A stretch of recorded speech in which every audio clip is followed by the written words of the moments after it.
तो चलिए आज बात करते हैं भारत और अफगानिस्तान के रिश्तों की, जो एक बिल्कुल नए दौर में दाखिल हो रहे हैं। हाल ही में दोनों देशों के विदेश मंत्रियों की एक बहुत ही अहम मुलाकात हुई है, जिसने इस पार्टनरशिप को एक नई दिशा दी है। आइए जरा गहराई से समझते हैं कि इस मुलाकात के असली मायने क्या हैं। और देखिए, इस मुलाकात की टोन शुरुआत में ही सेट हो गई थी अफगानिस्तान के विदेश मंत्री के इसी बयान के साथ। ये अपने आप में ये बताने के लिए काफ़ी है कि ये रिश्ता सिर्फ रणनीतिक फ़ायदों का नहीं है, बल्कि इसके पीछे सच्ची दोस्ती और एक दूसरे के लिए सम्मान भी है। तो इस पूरी बातचीत को हम 5 हिस्सों में समझेंगे। पहले दोस्ती के इस नए दौर को देखेंगे, फिर भारत के डेवलपमेंट से जुड़े वादों पर बात करेंगे, इसके बाद आर्थिक रिश्तों पर नजर डालेंगे, फिर एक कॉमन खतरे की बात करेंगे और आखिर में देखेंगे कि इस मुलाकात का सबसे बड़ा डिप्लोमैटिक नतीजा क्या निकला। तो चलिए शुरू करते हैं पहले पॉइंट से, दोस्ती का एक नया दौर। देखिए, ये जो मुलाकात हुई, ये कोई मामूली फॉर्मल मीटिंग नहीं थी। इसका असल मकसद था एक बहुत पुरानी, बहुत गहरी दोस्ती को आज के नए हालात में फिर से जिंदा करना और उसे और मजबूत बनाना।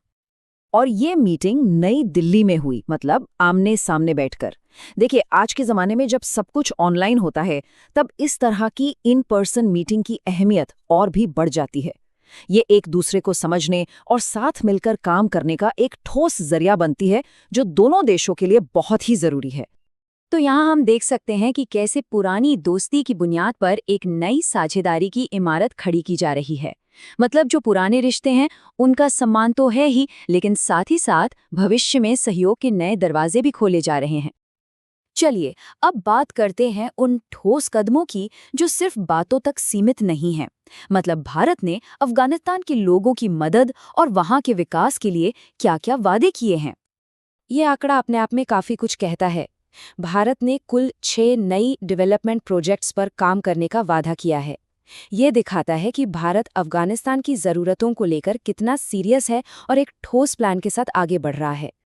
और ये मदद कितनी प्रैक्टिकल और ज़मीनी है, वो इस लिस्ट से साफ पता चलता है। सोचिए, 20 एम्बुलेंस, अस्पतालों के लिए एमआरआई और सीटी स्कैन मशीनें, बच्चों के लिए टीके, कैंसर की दवाएं, और तो और यूएनओडीसी के जरिए नशा मुक्ति में भी मदद।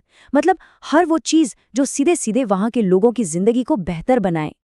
लेकिन ये पार्टनरशिप सिर्फ मदद देने या लेने तक ही नहीं है।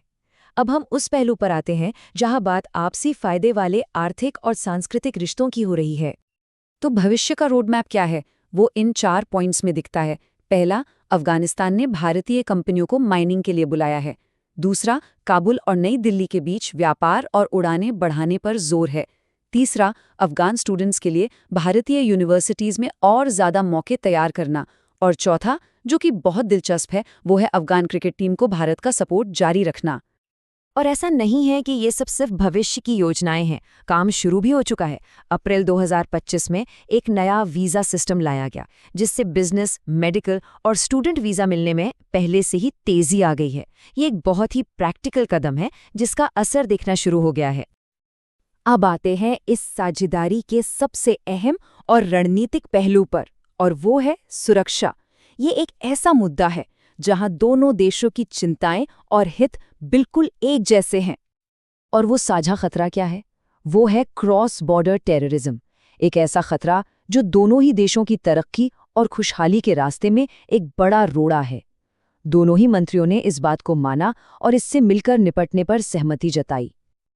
और इस मामले में भारत का रुख कितना साफ है, वो विदेश मंत्री एस जयशंकर के इस बयान से जाहिर होता है।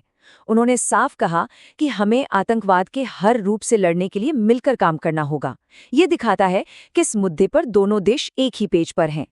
तो चलिए अब आते हैं इस पूरी बैठक के सबसे बड़े और सबसे अहम नतीजे पर, एक ऐसा कदम जो आने वाले वक्त में इन रिश्तों की दिशा तय करेगा।